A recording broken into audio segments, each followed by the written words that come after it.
دا قرآن شریف دیر تاثیرات کی دمرا چی دا حد نو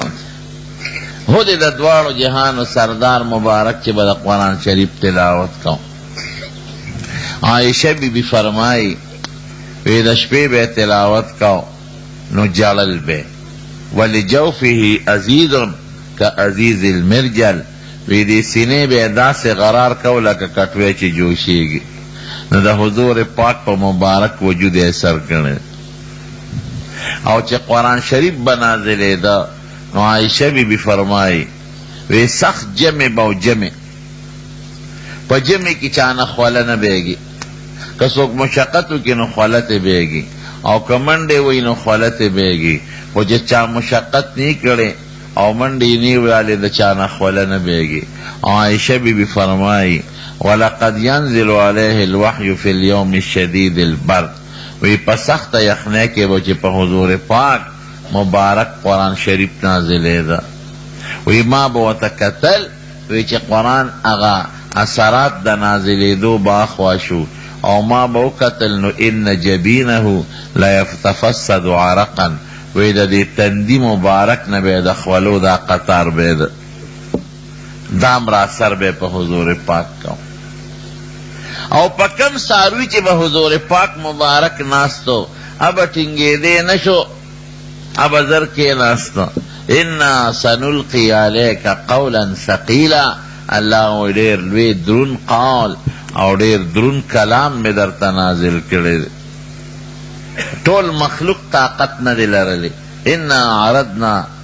الامانت علی السماوات والارض والجبال پاسمانون خدای دا پیش کرے وی دا طاقت نشو لرلی پزمکے پیش کا وی منگم طاقت نشو لرلی پا غرون پیش کا وی دیتا نشو ٹنگے دے وحملها الانسان انسان وی دا زوچتو لشم زدا طاقت لرلشم اللہ وی وعدہ خوی را سروکلا او دی انسان خو طاقت وی لرلشم خو بیا وعدہ پورا نکلا سنگا انہو کان ظلوما جہولا نا پویو کنا پوی نشو او نا پوی دے او پزان زیادی اکڑی دے دمرلوی بارو چطول دا آسان کار ندے منگ نا اللہ تا پوس کردے دے پاغ وقت کی چلا منگ دا مورنا و دا نکن لا پیدامنو الستو بربکم ساسو رب نے پیو آواز جواب منگ ور کردے قالو بلا ولنا رب دا منگ پروردگاری منگ خطا منو زما قرآن پزان بار کوئے بالکل بار کو دا طاقت منگ لرلی شو رونو قرآن شریف دیر لوی دا زور کتاب دے یواز دا سننا خوچ سڑی پخوان ورتق وگیگ دی او سڑی پخوان باندی لولی نبی کریم صلی اللہ علیہ وسلم بدا قرآن شریف تلاوت کو دش پہ کافرانو بوتق وگی خود درے کافرانو پا مکہ شریفہ کی دا یونم ابو جہلو نالوی شیطانو پکی دا دویم نم اخنس ابن شریقو او دریم ابو سفیانو دا بیا رست مسلمان شوید آغا وقت دا کافرانو دا یو گن او دا یو قومو دا دل سردارو دوی راللو دا حضور پاک دا تلاوت تیغ وقت کے خان یو گوٹتاو درید او بلبل گوٹتاو بلبل گوٹتا او پیغمبر علیہ السلام تے ندی خبر لگیا دا قرآن شریف تلاوت کی دا شپے لگیا دا دم رخ کل تلاوت بے کو او دام رب اگد ولارو عائشہ بی فرمائی حتی تورمت قدماہو الى خپے مبارکی بے اوپر سیدے تلاوت کی دی و تقوی خیر خدا دریو عالم دا یو بلنری خبر پٹ راغلی دی چی دا سحر رانو لگی دا دریو عالم روان شو نو پلار یو بل سر ملوش ایو بل تو یلک تاسکور او یو بل نپٹو ابلوی تاسکور ابلو تیخانو تاسکور دریوالا پویشو پا یو بل دا ابو جہل ورطوی زالک بس یو بل نمالامتکو منگ طول راغلیو دا دیلک دا کتاب مورید دا قرآن گوری بیا با نرازو خوا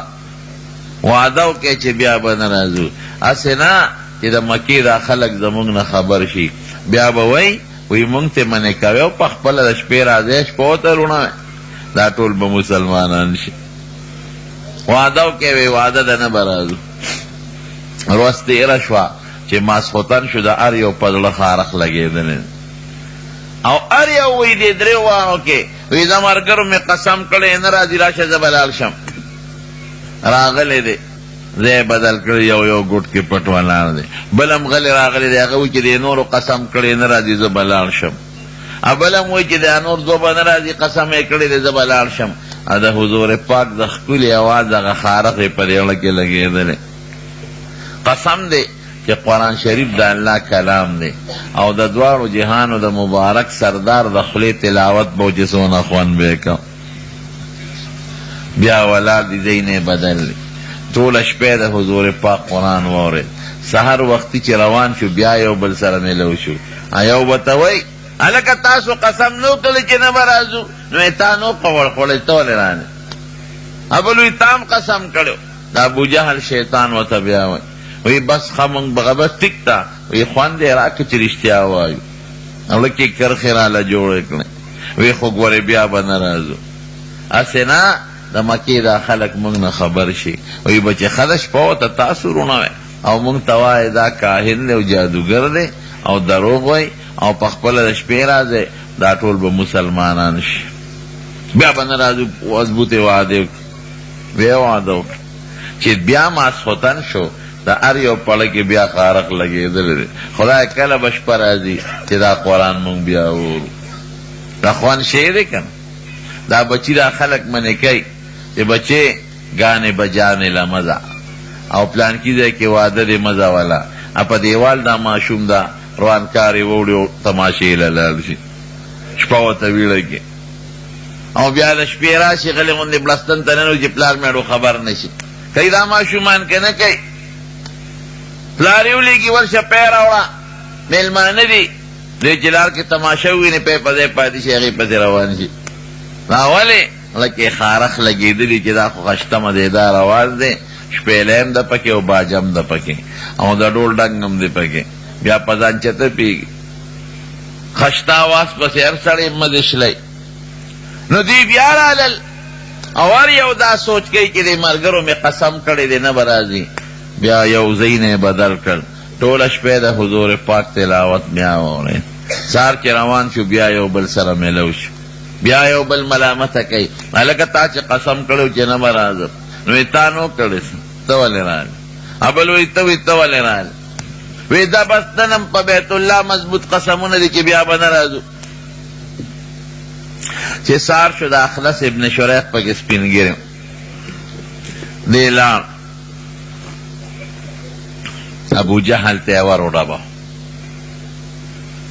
عمرو ابن هشام د ده نوم، دا ورته حضور پاک ابو جهل نوم ایښی دی. وی ته خو د جهالت خاوند دی. وی درې شپې تام د دی لږ دا خبرې واورېدې، دا قرآن چې ورته وایي او مونږ هم واورېدې. رښتیا وایه دا کلام څنګه دی؟ ابو جهل ورته وایي وی زما دې پر خپلو خدایانو قسم یې چې رښتونی کلام دی، دا د بنده نه دی، د بنده کیدی نشي. او خو داسې اثر کوي چې د انسان په زړه کې ورننوځي. مونږ باندې داسې اثر وکړو چې درې شپې په پټه د یو بل نه ورته ودرېدو، نو ایمان پې ولې نه راوړو چې هر کله هلک هم رښتونی دی او کتاب هم د خدای رښتونی دی، نو ایمان پې ولې نه راوړو؟ وی چپ د مکې سردار زیب او پیغمبري دته میلاو شوه. په کار دا دی چې زه پیغمبر شوی وی، نو ماله پیغمبري نه راکوي، مشر زیم د ده به مونږ تابعداري کوو. لاړ بیا ابو سفیان ته دروازه وواله، هغه وخت کې لا کافر و. ابو سفیان تا خو درې شپې دی لږ دا خبرې واورېدې، رښتیا وایه دا څنګه دي؟ وی رښتونی کلام دی، زما د زړه کې خو یې کرښې جوړې کړي. زم چې بیا به ترې کله واورم، وی ملګري کېږو نه چې ایمان پرې راوړو. وی ښه یو یتیم د مور او پلار نه یتیم پیدا او یو غریب هغه به زمونږ مشري، مونږ به د هغه تابعداري کوو. هغه خو نه منم، صرف عناد په مخ اغشتي و چې دی خو یو یتیم دی او پلار مخکې مړ دی او د مور نه ماشوم پاتې دی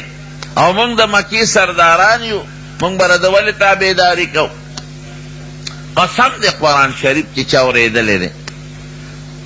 او د نکته چینۍ په غرض نه، په شوق په خوند، خدای پاک هغه ته ایمان ور نصیب کړی. دومره خوند په قرآن شریف کې حضور پاک نه اوښکې بیایي. بخاری شریف کې حدیث دی، یو صحابي ته حضور پاک فرمایي وی فلان ملګري د قرآن شریف لږ تلاوت راته وکړه. وی صاحب پکار دی چې تاسو تلاوت وکړئ او مونږ یې واورو، اواز خو ستاسو ډېر ښکلی دی. وی نه، ما ته الله ویلي دی الله چې دې ابی ته ووایه چې د قرآن شریف تلاوت وکړي. الله سمانی، وی خدای زما نوم اخیستی دی. وی او خدای ستا نوم اخیستی دی د قرآن د مخه. وی ما ورته تلاوت شروع کړ. فکیف اذا جئنا من کل امة بشهید وجئنا بک علی هؤلاء شهیدا. وی د هر قوم نه مونږ یو ګواه راولو، او په دې قوم ګوی کوي چې دی ګناه کړې ده او دی ګناه نه ده کړې، او تا به په خپل امت ګواه کړو د الله رسوله. ته به چې ما خو ته قرآن او دین رسول دی، چا منلی دی او چا نه دی منلی. وی چې دا آیت مې ووی، وی حضور پاک راته وی حسبک، چپ شه بس. وی چې ما قرآن بند کو او د نبی علیہ السلام د سترګو مبارکو ته مې کتل، نو ان عینیه تذرفان، وی د دې سترګو نه اوښکې بهېدلې. قرآن شریف ډېر د تاثیر کلام دی، دومره خوند او دومره اثر دی پکې چې غرونه او دریابونه ورته نشي ټینګېدی. د حضور پاک غوندې شخصیت نه اوښکې بیایي او کافران راځي غوږ ورته ایږدي.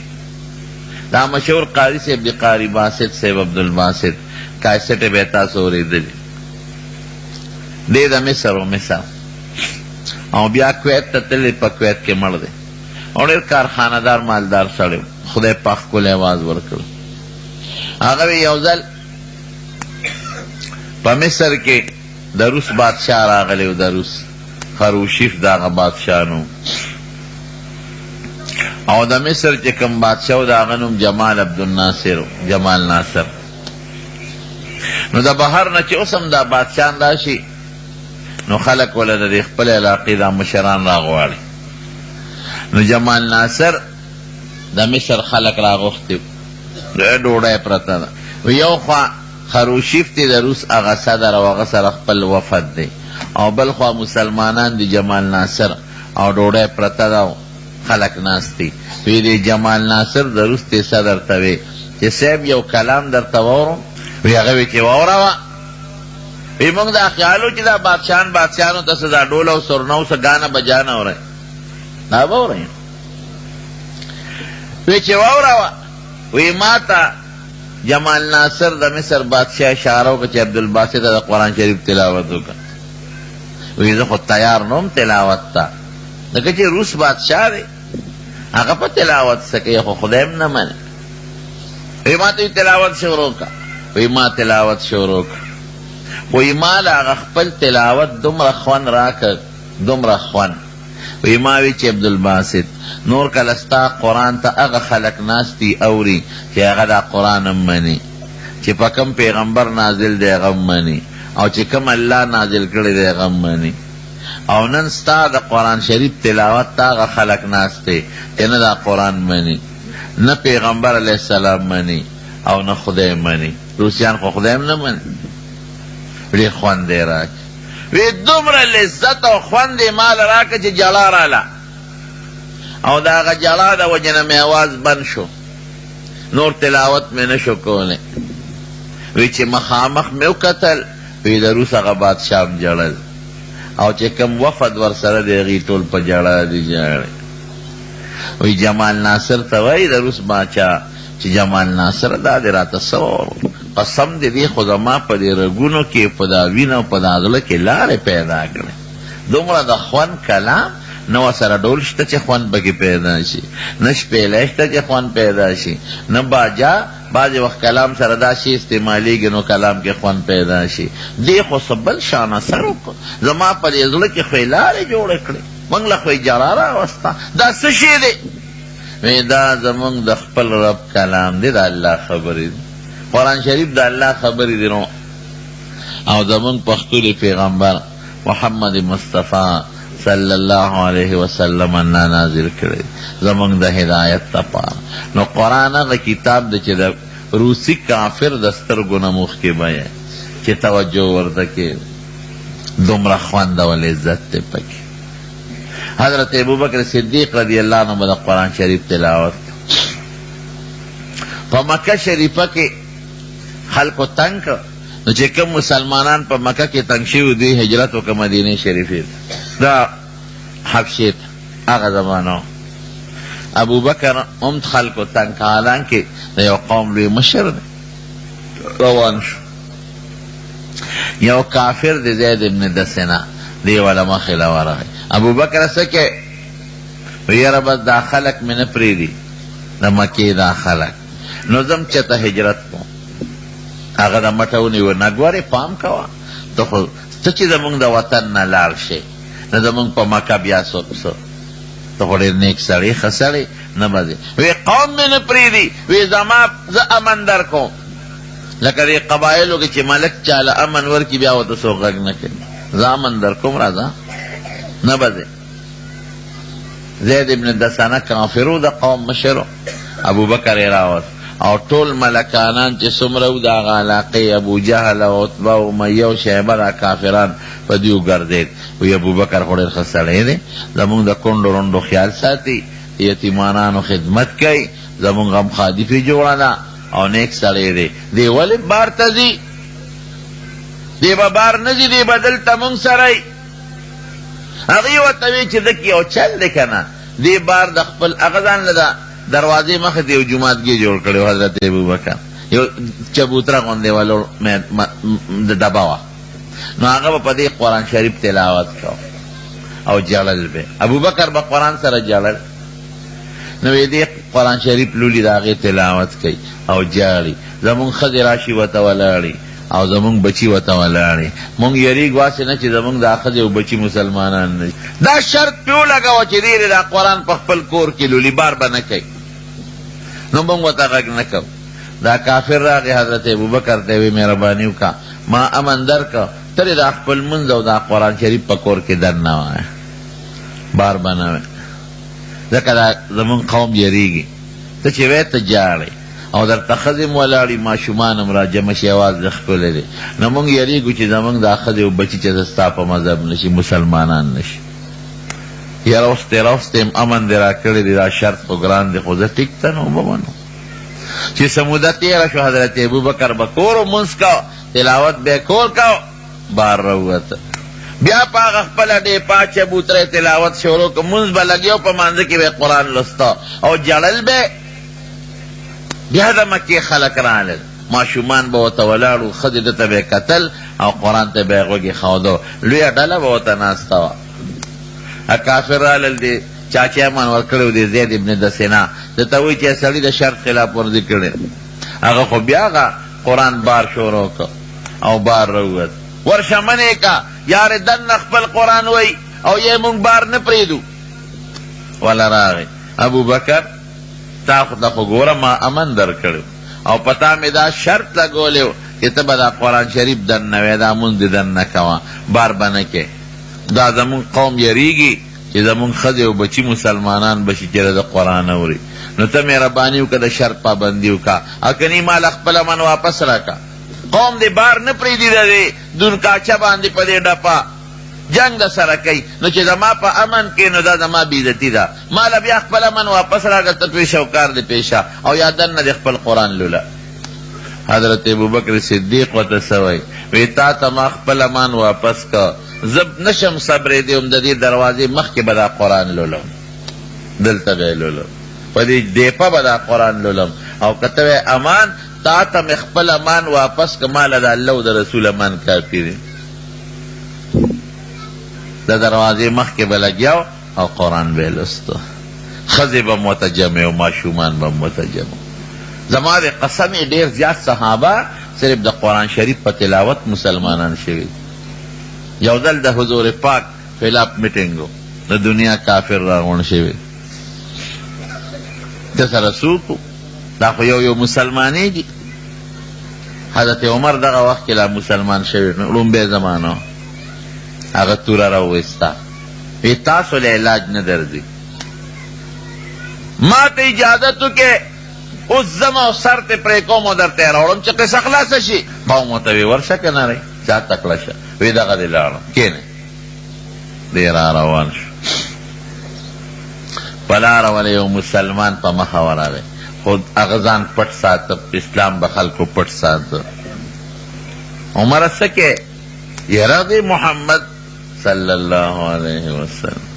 حضور پاک نوم یې واخیست ټول نوی دین شروع کړی دی ټول خلک ته په مصیبت کې دی او پلار او زوی پلار یو دین کې او زوی په بل دین او پرېږدم یې نه وردم دا سر ته وا عمره نشي کولی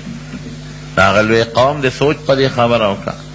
بدل بدنه والي هغه ته نږدې کېدی هم نشي دا څه کې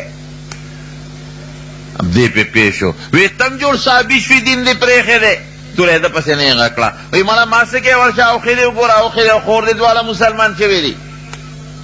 د هغه پسې ګرځې د هغه د ډیوې رڼا ستا کور ته ننوتې ده پیغور یې ورکړ وی ښه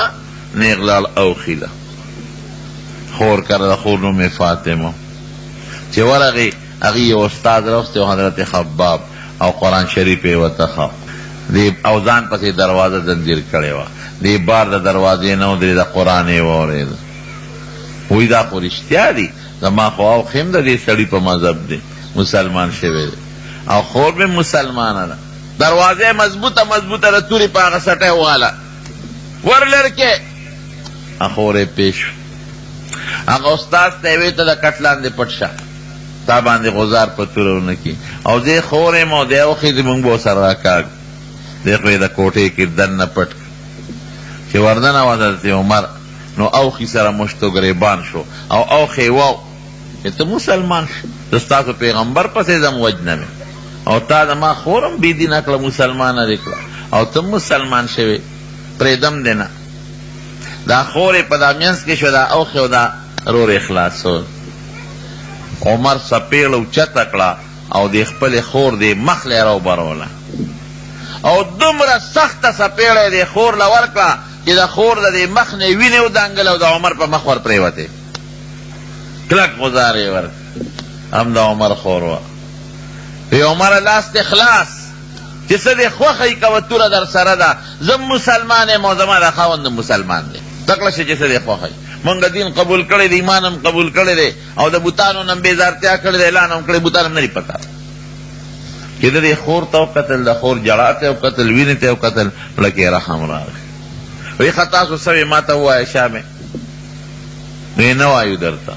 ته خو پلیت یې کافر یې وی تاسو ما ته واوروئ واورویله خو سم وی وی نه وی لامبې باله به درته اورو وی ښه د یو سلخانې ته ننوت کوزه یې راواغېسته په ځان یې وبوایه حضرت خباب پیش و هغه استاد د کوټې نه بار راووت پیش و چې انقلاب خو راغی وی عمره زما د قسم په الله چې بېګا رسول الله مبارک ستا د ایمان دپاره دعا غوښتې چې د هغه مرګ پسې ګرځې نیکبخته او هغه د الله نه سوال کړی دی مسلمانانو ورته وی وی د الله رسوله د دې ابوجهل او د عمر نه ډېر تنګ یو د ابوجهل نوم عمرو ابن هشام و عمر او د ده نوم عمرو نو حضور پاک لاس پورته که اللهم اعز الاسلام باحد العمرین خدای دې دوه عمره کې یو مسلمان کا وی بېګې دله دعا غوښتې ده وی ته راوړه ما ته واوروه د قرآن شریف هغه آیتونه یې ورته ولوستل او اتفاقا دغه آیتو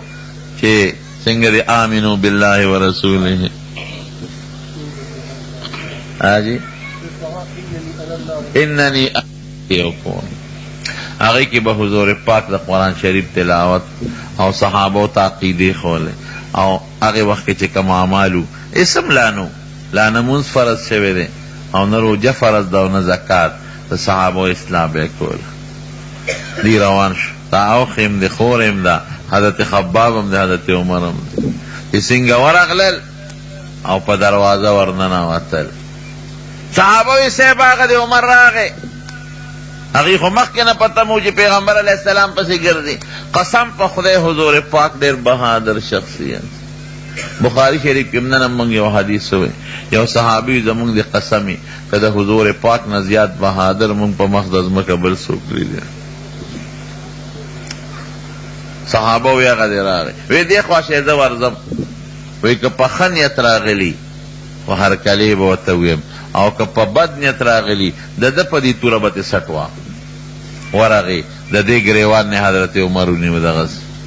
عمر په څه نیت راغلی حضرت عمر وی چې د حضور پاک لاس زما ګریوان لره ورسېد وی قسم دی خولې رانه وبېلې فستو عرقا خولې رانه وبېلې په څه نیت راغلی وی ما وی چې د اسلام په نیت ایمان راوړم د خوشحالی نه چې په دا کور کې څومره مسلمانانو ټول وی الله اکبر مبارک شه عمره حضور پاک مبارک شه دعا دې قبوله ده خدای پاک ایمان ور نصیب که مسلمان شو یو څلوېښتم مسلمانو دی څلوېښت سړي او 11 ښځې له دنه مخکې مسلمان شوي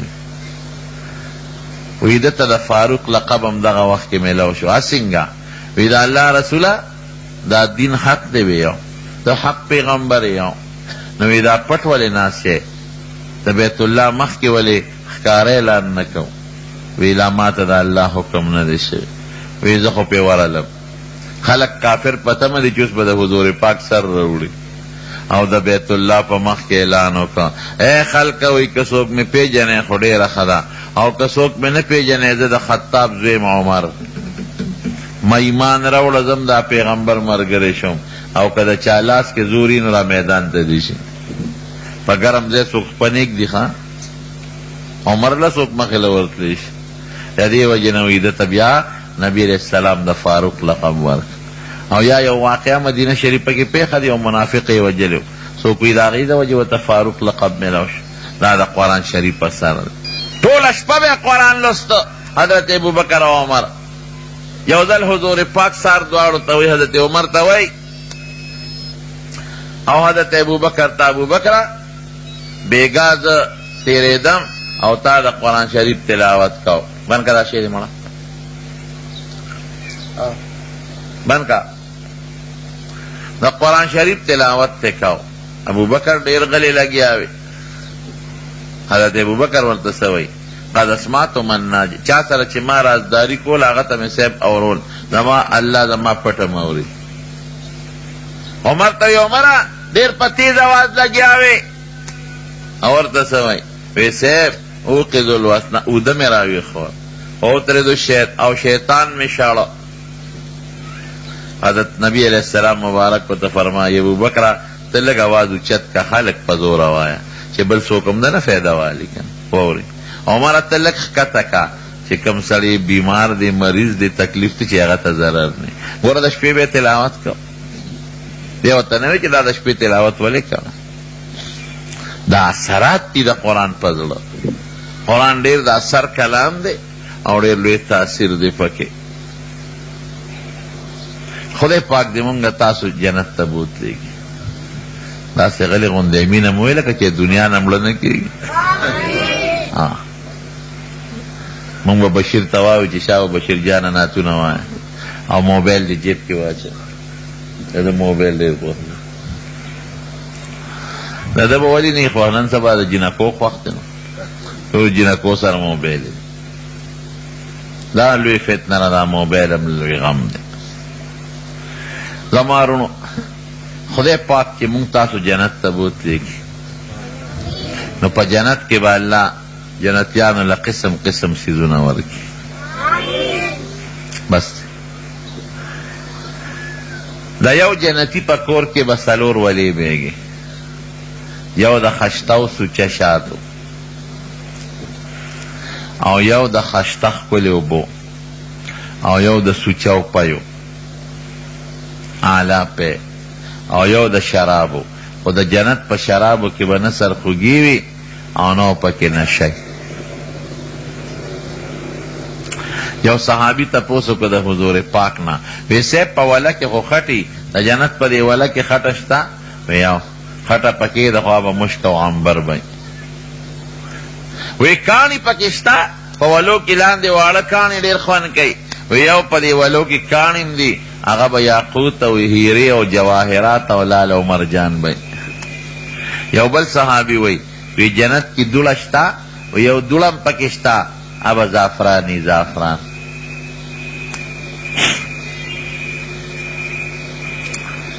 او هر جنتی لبا خدای پاک کم از کم 2 یا بیبیانی ورکړي دی کم از کم اندازه ده ادینا زیات هم کی دی چې کم از کم 2 یا او هغه به بیبیانی سونه خشتای حضور پاک فرمایي چې وبس کی نو هغه به د مرینه بارخ کاری او په دې لاس او په دې خپو کې چې کم دن مغز دی نلې دا به بارخ کاری او مثال یې ورکوي وی لکه خشته ملغلرې او ته پکې تار واچی نو وی د ملغلرې کې هغه تار د دننه نه ښکاري که نه ښکاري د بار نه وی دقسې به دا مغز د بار نه ښکاري او کومه لوپټه چې په سري هغه چې سر یې پې تړلي رومال سرپیچک د هغې قیمت به د دنیا و ما فیها نه زیاتي او کومه خوشبویي چې پورې کوي که د دې نوک عمره پوټې غوندې دنیا ته راله نو څوک به د خوشبویۍ د لاسه په دنیا کې ژوند تېر نه کړي نه پکې ستړیوالی شته په جنت کې او نه پکې خوب شته او نه پکې لوږه او تنده شته ښه نو خلک به د اوبه بیا سلس کي دا به د خوند دپاره دا شربتونه وبس کي تږي به ني ډوډۍ به خلک خوري خو د خوند دپاره د لوږې د وجې نه میوې به اویزان دی به وجنه الجنتین دان چې لکې دې تیر شي میوه به څانګه راښکته شي ته به ترې میوه وشو کې هلته به فورا بله زرغونه شي اینځلو ته ضرورت نشته جراثیم هم پکې نشته او سخاوال هم پکې نشته او نه پکې ګرد و غبار شته چې دا میوه به دې څښئ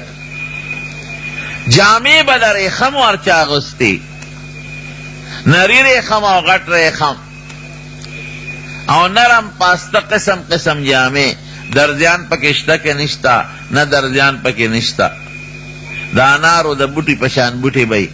هغه ته یو بوټي انار به روشو کوي بامیان به یې مات کي د ریخمو جوړه به ترې راوځي او د هر چا په وجود به فټي خشته جامې هرنو یو صحابي تپوس وکړه د حضور پاک نه وی صاحب اسونه پکې شته په جنت کې وی خدای دې وله بوځه وی د سور یاقوت اس به دله خدای درکړي وی خپه به پې واڼې او وزرې به چې کم دی ته پې ته ځان رسول غواړی هلته به دې رسئ ولکم فیها ما تشتهی انفسکم ولکم فیها ما تدعون الله وایي چې په زړه کې دې څه تېرېږي هغه درته جنت کې میلاوي او چې څه غواړی هغه میلاویږي نو ویې لکه نسوار پکې شته که نه ولې نسواري به وایي چې زما د سر نشه پکې نه زه په جنت څه کوم او چې څه غواړی پکې شته نو پکې دا نسوار به سګرټ چیلم به یې که به نه نه دا به پکې نه دا ولې دا دې داسې څښا څیزونو ته به دې زړه کې شوق نه راځي چې ویې غواړې خدای به درکوي خو دې ته به شوق نه راځي نه سګرټ ته او نه چیلم ته او نه نسوارو ته دې ته به د شوق او اشتها نه راځي نه پکې ستړی شته او نه بیماري شته په جنت کې او نه د ژوند ختمېدل شته او نه جګړې شته او نه بوډاوالی شته ورونو دا جنتیان به خدای پاک یو میدان کې را جمع کړي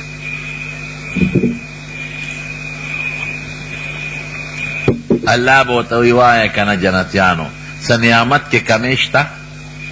څوک به د نور په کرسو ناستي او څوک د زمرود او د یاقوتو په کرسو به ناستي او د بره نه پې الله د خوشبویو باران وکړي او بل شان خوشبویي به وایه څه کمې محسوسوې نه الله هر نعمت شته چې څه غواړو په رب ته سترګې چې کوم خوا رسېدل غواړې رسېږي به وی نه یو نعمت پاتې دی ملا نه دی درکړی الله هغه بسي نه الله به ورته خپل دیدار وکړي ځان به ورته وښایي وجوه یومئذ ناظرة الی ربها ناظره دی به الله وویني قسم دی د الله په لیدو کې به دومره خوند دي چې د دې نه مخکې په جنت کې څومره وخت تېر کړي د جنت هغه خوشحالۍ به ترې یو سیکنډ په دیدار یېرې شي د دنیا جنت کې شپه نشته د دنیا د یوې هفتې په مقدار به جنتیان د الله ملاقات کوي خدای دې زموږ نصیب کړي بیا به یې سموده پس را جمع کړي وایي جنتیانو څه نعمت کمې محسوسوئ نه الله چې څه غواړو میلاویږي هر څه وی نه یو نعمت میلا نه دی درکړی الله هغه بسي وی ښه چپ شي نو الله به ورته په خپل شان لایقه د قرآن شریف تلاوت شروع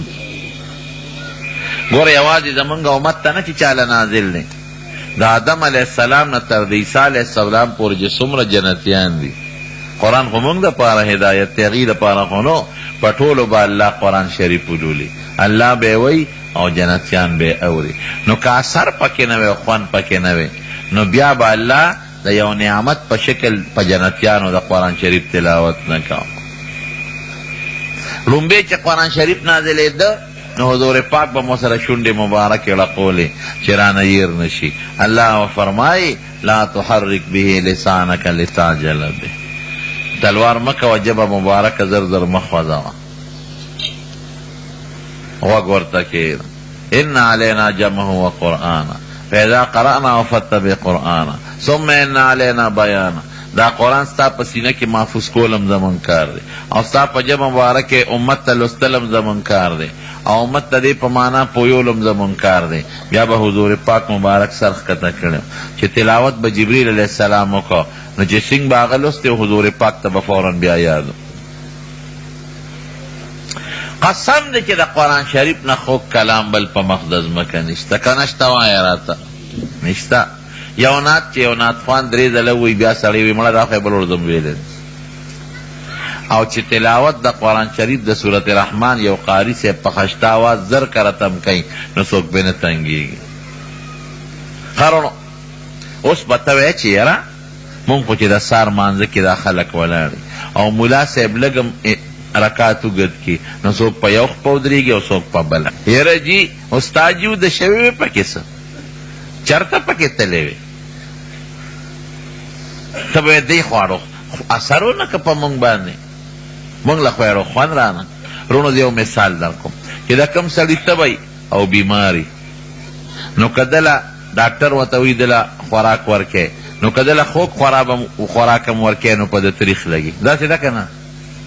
پیرني ده دا وخوره هلکه خواږه یاره لته مې نه کېږي، وجود کې سپران هلکه دا خوږ شی دی دا وخوره یاره هر شی را باندې تریخ لګي. نو دا پیرني خو خوږه ده په ده ولې ترخه لګي؟ ځکه دې ورته ناجوړه دی. داسې ده که نه؟ نو قرآن خوږ کتاب دی، اثر پکې شته، خو مونږ روحاني ناجوړه یو، مونږ ټیک نه یو. که مونږ روحاني جوړ شو او ناجوړ روحاني مرض هم ختم شو نو قسم دی چې قرآن شریف کې ډېر لوی اثر. د حضور پاک په زمانه کې 1,40,000 کسان خدای د قرآن د برکت د مسلمانان کړل. نه د قرآن اثر شو که حضرت عثمان رضی الله عنه په کور کې قید شوی و، خلیفه و باغیان ته تو شو، باغیان ته تو دی او دی په کور کې غریب ناست دی، د قرآن شریف تلاوت کوي، قرآن شریف باندې پروت دی. عبدالله ابن سلام راغی ورته وی ته د مسلمانانو بادشاه او تا سره دا ظلم دی، باغیان ته شو توره ورسره وی زه د حفاظت کوم. وی عبدالله ابن سلامه وی زه بار خلق ما نه وشړه، دلته ما سره مه ودرېږه، ما د تلاوت نه مه وباسه. دی راغی قوم ته وی باغیانو ته وی خلقه ما پیژنې؟ وی په جاهلیت کې زما نوم حسین و، سواد سره حسین. وی ما له پیغمبر علیه السلام نوم بدل که عبدالله را لکېښه. یوه شوه. وی دویم څه دی؟ وی زما په حق کې خدای پاک قرآن شریف نازل کړی دی، دا ډېر آیاتونه زما په حق کې نازل دی. ومن عنده علم الکتاب دا یو آیات دی ما نه سره هیر شو، دا را د په حق کې نازل. او ما سره پیغمبر علیه السلام ډېر محبت او ډېره مینه کړې ده. وی دا سړی دا عثمان وی دا د پیغمبر علیه السلام خلیفه دی او د هغه د دوو لوڼو خاوند زوم. خدای ته وګورئ ما د خپل ښکلي پیغمبر نه یو حدیث اورېدلی دی، هغه دا چې وی تاسو ای د مدینې خلکه تاسو سره فرشتې ګاونډ کې ګرځي او سم شی دا سړی مه وجنې، د مسلمان مینه مه تویوئ، یعنی بیا به دا فرشتې در نه لاړې شي، د خدای غضب به راشي. او ما د خپل پیغمبر نه اورېدلی دی چې د الله توره ستاسو نه په تیکې کې بنده ده، او که تاسو دا توره یو ځل د تیکې نه راوویسته نو تر قیامته پورې به ګورې بنده نشي.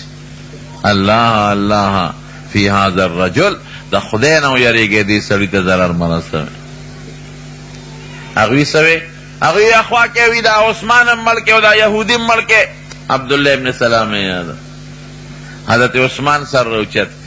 وی زما یو خبره وره وی خلکا وی تاسو ته خو پته ده چې دا جمعات مسجد نبوي دا مدینه ته چې حضور پاک راغی نو بت راخې وی خوږې وبنوي وی یو بالکل وی ما د یو یهودي نه کوي واغشته په خپل ذاتی پیسو او مسلمانانو ته مې وقف کو او حضور پاک فرمایلی چې چا دا کوي واغشتله به الله جنت کې اوبه ورکي ویلو که نه وي او وی کوي چا واغشوې تا وی مسلمان ته مې وقف کو ماله به الله جنت کې کوي راکوي وی بالکل دا منو وی ظالمانو نم دا خپل کې اوبه په ما باندې کړي دي ترخې وبس کا خوی حضور پاک کو فرمایل چې دی جمعات لبه ځمکه څوک والی که چا واغشتا نو جنت کې به ولده الله دې بدل کې ځمکه ورکوي وی ما په ذاتي پیسو هغه ځمکه اغشتې ده وی نن مې هغه جمعات کې مونځ ته نه پرېږدی وی دا دې منو وی ښه حضور پاک د تبوک د جهاد دپاره چنده غونډوله وی څوک به چنده ورکي وی رالم د نیم لښکر انتظام ما وکړو وی حضور پاک کو فرمایل چې نن نه پس عثمان هر څه عمل کوي کوي د دې به خدای جنت ته بوځي ماله د حضور پاک یو لور په نکاح کې وه بیا هغه چې وفات شوه بله یې راکړه چې هغه وفات شوه وی که درېیمه لور وی ابه مې مسوان له ورکړې وه وی خلکو تاسو ته نه معلوم چې زه حضور پاک او عمر او ابوبکر رضی الله عنهما دا احد په غر ولاړو په دې غر زلزله راله وی حضور پاک ولا خپه مبارکه راوبروله اسکن احد غلی شه احده تا ته پته نه لګي په تا څوک ولاړ دی یو در باندې پیغمبر ولاړ دی یو در باندې صدیق ولاړ دی ابوبکر او دو در باندې شهدا ولاړ دی شهیدان یو عمر او یو عثمان زه یاد کړم قسم دې ډېره مینه وه د حضرت عثمان سره یو ځل حضور پاک مبارک ملاستو ډډې دقسې والی دې کې حضرت ابوبکر راغی هغې همغسې ډډه والی بیا حضرت عمر راغی هغې هغسې ډډه والی چې حضرت عثمان راغی زر دغسې کېناست او پر یې خپو مبارک وی صادر لاندې پورې خور کړ حضرت عمر ورته وی صاحب وی ابوبکر راغی وی تاسو همغسې ډډه والی وه زر عالم هغسې هم ډډه والی وه او چې عثمان راغی نو زر کېناستی او زر هم په خپو صادره وارکه دا ولې وی عمره د هغه چا نه ولې حیا ونه کم چې د اسمان فرشتې ته حیا کوي نو ای باغیانو وی حضور پاک د احد د غر د پاسه نه دی ویلی چې غلی شه احده یو در باندې پیغمبر ولاړ دی یو صدیق او دو شهیدان یو دیم ویلی دی وی اشهدو گواهان شه انی شهیدون زه به شهید کېږم حضور پاک ما ته یو وصیت کړی دی چې یو کمیس بدل الله درکوي ګورې که څوک یې درنه په زور وباسي چې درنه چا پرځی اونه باسي که په زور درنه چا وویستیک ته خو پرځا به چاله نه ورکوي د خلافت کمیس ګوان شه زه به شهید کېږم شهید کېږم شهید کېږم ځان ته اشارې کولې وي ګوان شه هغې باندې اثر نو هغه باغیان راغی د قرآن شریف تلاوت ته بیا کېناست تلاوت کوي باغیان پې ورننوتل او د قرآن شریف د پاسه شهید کړ وینې په قرآن د پاسه پرېوتې اوس هماغه قرآن په استنبول کې په ترکیه کې پروت دی قرآن خو ډېر خوږ کتاب دی د صحابو زنکدن په قرآن وتېری ډېر مؤثر او د تاثیر کتاب د قرآن شریف دا څونه اثرات دي څومره کربونه خلک په مخ د ځمکه مسلمانان دي دا د چا د برکت نه دا د قرآن د برکت د حضور پاک په ژبه به لوستی کېده او د الله کلام دی جبریل علیه السلام به راوړه د یې غټ اثر په ښځو یې اثر وکړه پردې یې شروع کړې خلکو به لوڼه جمدې ښخولې قرآن وایي لا تقتلوا اولادکم خشیة املاق نحن نرزقهم وإياكم ان قتلهم كان خطئا كبيرا لونه به نه وجنې دا فورا اثر چې قرآن آیت به نازلېده په صحابو به اثراتو په ماشومانو به اثرو په مشرانو به اثرو د قرآن عجیبه تاثیر نو قرآن تلاوت به کوئ خامخا کوئ او دا مولانا پر سبحان تاسو خوش قسمت یاست عالم خدای درکړی بچو ته هم دله قرآن ښې جینکو ته جینکو باندې هم قرآن زده کې چې دا جینکې دې زر اثر ګورې قبلی تلاوت بکی ستا بچی الکان دا لونه دیو زامن تبکا قبر کې پروت قسم دی ثواب به در رسیږي د مرګ نه څوک خلاصیږي د دې بچی دا قرآن دا تلاوت دا به تعالی قبر له فایده در رسوي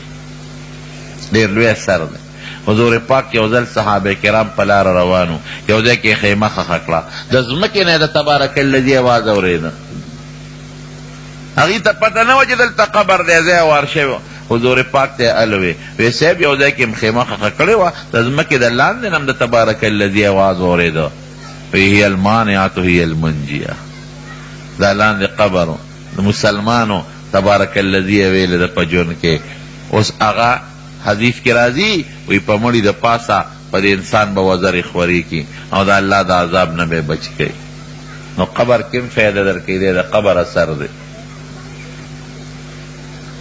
کم کور کې چې قرآن لوستلی شي اثر به شي په هغه کور به د خدای قهر او غضب نه راځي آیت الکرسی او آیت ته چې دا څوک ماسخوتن اولولي اثر یې څه دی دې کور ته به شیطان نه داخلېږي بعضې بیماری د شیطان د دې ټونګې د وجې نه پیدا کېږي هغې نه به د خدای ساتي د یو صورت خپل خپل تاثیرات دي حضرت آخري بس یو ټکې ویم ختموم بعضې تاسو بوډاګان ملګري دوستان به وایي چې مونږ خو په ناظره قرآن نه دی ویل مونږ خو تلاوت نه شو کولی نو سوره اخلاص تللی قل هو الله احد دا خو ټولو له ورځي که نه د دې تاثیر څه دی د دې اثرات دا دي رونو چې یو خو به د سره الله مینه کوي یو صحابي به په مانځه کې دا صورت وی که بل به یې لوسته دا به یې ورسره ملګري کو مقتدیانو په اعتراض وکړه و یا دا وایه او یا بل وایه ته هر صورت سره دا ملګري کې قل هو صورت هغه وی کم خوښه امامتي به درته کوم کم نه خوښه نو نه کوم ځان له بل امام ونیسې زه به دا خامخا ویم حضور پاک ته یې حضور پاک ورته وایي ته ولې دا سوره اخلاص په هر رمانځه کې هر رکعت کې لولې که بل صورت هم لولې دا ملګري کې وإني أحبها دا الله صفت دا ما وسر ډېره مینه ده وإن حبك إياها أدخلك الجنة ویره دې صورت دا مینه بر جنت ته ورسوي چې درې ځله دې سوره اخلاص ولوست الله به د ټول قرآن شریف د ختم ثواب درکړي او چې لس کرته دې ولوست الله به جنت کې محل دله درکړي دا د سورت اخلاص تاثیر نو دا خو ټولو له ورځي که نه دا لولې خرو کومه سینه کې چې د خدای قرآن پروت وي هغه سینه مبارکه ده اشراف امتی حملت القرآن و اصحاب الله حضور پاک فرمائی کہ زما امت کی بہترین خلق اگر چې سینه کې قرآن پروت دی نو قرآن د تاثیرات بیان مرته نه نو دا د قرآن شریف اثرات دي د یو صورت خپل تاثیر دی د یو آیات خپل اثر دی او د قرآن شریف خپل اثرات دي نو جنکو تم وایه او الکانو تم ښه دا په زده کې د دې ماشومانو د پاره فایده ده او که تاسو مړه شوئ قبر کې پراته فایده به در رسېږي مولانا فضل سبحان صاحب د خدای عمر دراز ورکړي او دغه ماشومانو چې دا ختمونه وکړل که هلکان دي که جینکې دي الله یې د مستقبل خیر او برکت نصیب کړي او الله ستاسو دا کلي ستاسو علاقه په قرآن په رڼا باندې روښانه کړي واخر دعوانا ان الحمد لله رب العالمين یو دعا وکړئ الحمد لله رب العالمين والصلاة والسلام على سيد الانبياء والمرسلين وعلى آله واصحابه اجمعين الله دا ما چې سوې خدای مال او دې مرګرو له په عمل راکړي الله موږ د قرآن په رڼا باندې روښانه کړي مولانا فضل سبحان صاحب په عمر کې او په علم کې نور مزید برکت واچي او دا کوم ماشومانو چې ختمونه وکړه الله دې ځوانۍ نصیب کړي او ته کامیاب لوي کړي مجلس کې چې څومره ملګري دوستان ناست دي الله ته زموږ نه راضي شي او د دواړو جهانو خیرم نصیب کړي الله دا مدرسه په دین باندې عبادت کړي او دې مدرسې غیبي اسباب پیدا کړي دې مدرسې سره مینه کوئ ښه او محبت خامخا ساتئ او تعاون هم ورسره کوئ چې دا مدرسه کامیابه شي د دې چې څه ضروریات یې هغه پوره کوئ دا به هم په آخرت کې پکارېږي یا الله زموږ د دواړو جهانو خیر برکت نصیب کړي او د دواړو جهانو د شرونو فتنو نه وساتئ خدای که څوک مریضان دي ته وله شفا ورکړي که څوک قرضداران یې قرضونه اخلاص کړي الله ته زموږ د دواړو جهانو خیر نصیب کړي او د خپل قهر و غضب نه په امن کې وساتئ او د مخلوق د شر نه وساتئ او د قرآن د مخم د دنیا او د آخر د فتنو نه وساتئ ربنا ظلمنا انفسنا وان لم تغفر لنا وترحمنا لنكونن من الخاسرين. ربنا وآتنا ما وعدتنا على رسلك ولا تخزنا يوم القيامة إنك لا تخلف الميعاد. ربنا هب لنا من أزواجنا وذرياتنا قرة أعين واجعلنا للمتقين إماما. وصلى الله تعالى على خير خلقه سيدنا ومولانا محمد وآله وصحبه أجمعين برحمتك يا أرحم الراحمين.